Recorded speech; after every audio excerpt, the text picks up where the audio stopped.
G2K incline గనిలో దొంగల ముఠా దొంగ మార్గం గుండా మైన్లోకి చొరబడ్డారు.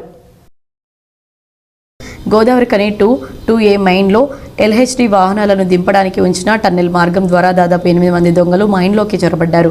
మైన్కు మరి మార్గం ఉందన్న సమాచారం తెలుసుకుని పక్కా ప్లాన్తో నిన్న ఆదివారం కావడం, మైన్ బంద్ ఉండడం చూసి దాదాపు 11 గంటల సమయంలో దొంగలు మైన్లోకి చొరబడి కేబుల్ను ఎత్తుకెళ్లే ప్రయత్నం చేశారు. కాగా మైన్లోకి దొంగలు చొరబడ్డారన్న సమాచారంతో SNPC సిబ్బంది అప్రమత్తమై తనకు సమాచారం ఇవ్వడం జరిగిందని సీనియర్ సెక్యూరిటీ ఆఫీసర్ వీరారెడ్డి తెలిపారు. తాను మరికొంతమంది SNPC సిబ్బందిని తీసుకుని మైన్ వద్దకు రావడం జరిగిందని, తమను గమనించిన దొంగలు పారిపోయారని, ఎలాంటి వస్తువులు దొంగలు ఎత్తుకెళ్లలేదని తెలిపారు.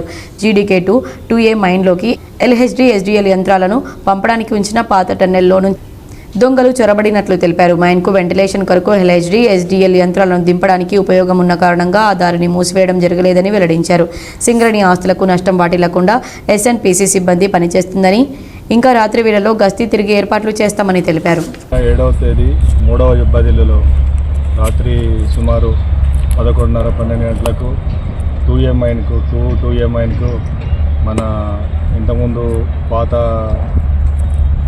అది LHD ట్రాన్స్పోర్ట్ చేసే టన్నల్ నుండి కొంతమంది దొంగలు 7 మంది దొంగలు వచ్చి లోపలికి దిగారనే సమాచారం మేరకు మా సెక్యూరిటీ సిబ్బందిని అప్రాంతం చేయి నేను మా ఇన్స్పెక్టర్ కూడా రాత్రి రావడం జరిగింది.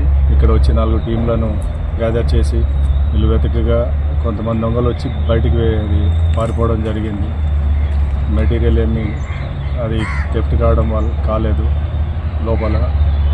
మరియు ఇది వెంటిలేషన్ పోవడానికి మరియు LHDలు కానీ SDLs కానీ లోపలికి దించడానికి ఈ వేలాగా ఉంచడం జరిగింది. అందువల్ల దాన్ని కంప్లీట్ క్లోజ్ చేయడం జరగలేదు. అది మేము కూడా అప్రమత్తమై ఇంకొక స్పెషల్ టీం కూడా ఎక్కువ పెట్టి రాత్రి అది విజిలెన్స్ ఎక్కువ పెట్టడం జరిగింది. పోలీస్ కూడా ఇన్ఫర్మేషన్ ఇవ్వడం జరిగింది. రాత్రి వాళ్ళు కూడా రావడం జరిగింది. ఆయన కూడా దొంగలు తప్పించుకొని మమ్మల్ని చూసి తప్పించుకొని పోవడం జరిగింది. ఇటువంటివి కాకుండా మా వాళ్ళు అప్రమత్తంగా ఎప్పుడప్పుడు ఉండి ఈ దొంగలు రాకుండా చూసుకొని కంపెనీ ఆస్తులు కాపాడడానికి మేము కూడా కృషి చేస్తున్నాము. ఇంకా ఇటువంటి ఎంట్రీ కాకుండా పటిష్టమైన చర్యలు తీసుకోవాలని మేనేజ్మెంట్ కూడా అది GM గారు చెప్పడం జరిగింది. దాన్ని ఇంకా ఎవరు ఎంట్రీ కాకుండా కూడా ఇంకా దాని గేట్లు పెట్టడం అనేటువంటి చేసి ఇవి చేయడం జరిగింది. వార్తల్లో ఇప్పుడు ఒక చిన్న విరామం.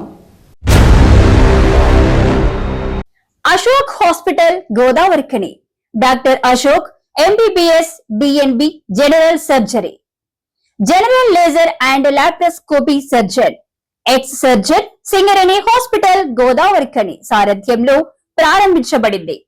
మా హాస్పిటల్ నందు రొమ్ముగడ్డలు, చీముగడ్డలు, కడుపులో నొప్పి, appendix, gall bladder, varicose veins, piles, fistula, కుటుంబ నియంత్రణ, కొవ్వు గడ్డలకు చికిత్స, ఆపరేషన్లు చేయబడును. లేజర్ ద్వారా అర్షములకి ఆపరేషన్, లాప్రోస్కోపీ ద్వారా గాల్ బ్లాడర్ సర్జరీ మా ప్రత్యేకత. అశోక్ హాస్పిటల్, పాత సాయి శ్రీనివాస హాస్పిటల్ బిల్డింగ్, పాత పోస్ట్ ఆఫీస్ ఎదురుగా, స్వతంత్ర చౌక్, గోదావరి ఖని. Cell number 7680917248.